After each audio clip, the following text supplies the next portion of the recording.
This is our last shot, ma'am. Pag nag-fail pa tayo dito, hindi ko na alam kung paano natin paghihiwalayin ng mga buwisit sa buhay natin. Oh, he's here.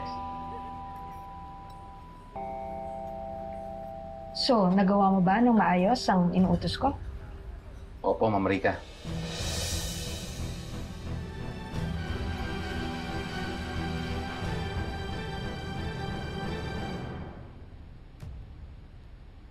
Paunang bayad pa lang yan. I will give you the rest kapag na-accomplish mo na ang pinagagawa ko sa'yo.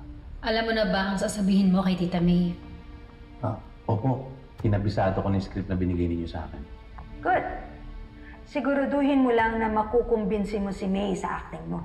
Eh, ma'am, paano po kung di maniwala sa akin yung babae? Kaya ito ang purpose ng props na to.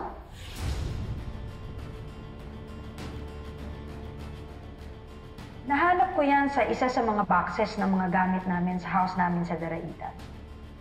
Mabuti na lang, hindi ko pa naipamigay at na-dispose ang basura niya.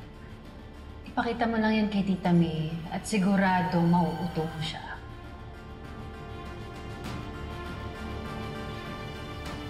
Tama yung hula niya, ma'am.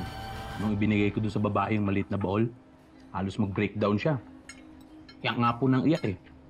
Hanggang nung makalis ako, paniwalang-paniwala po siya. Napatay na yung anak niya. Konting tiis na lang, Bestie. Makukuha din natin yung kilitin ni Mang Raul na.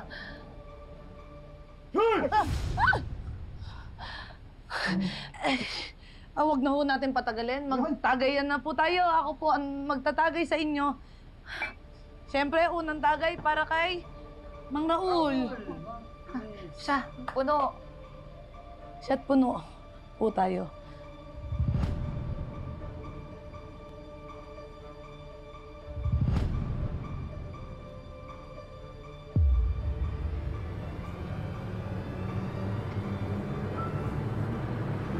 Ginawa niya ng tubig.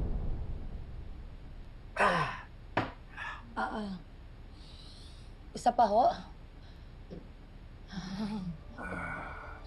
Mukhang uhaw pa po kayo, Mga Raul. Very good. Siya tayo, no?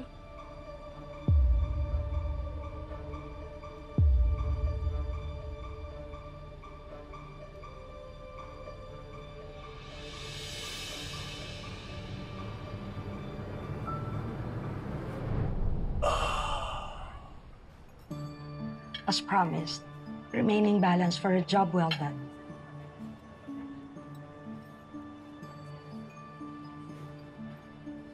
Salamat po, ma'am, ha?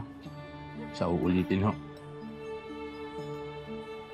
Sige po, ma'am. Tutuloy na po ako.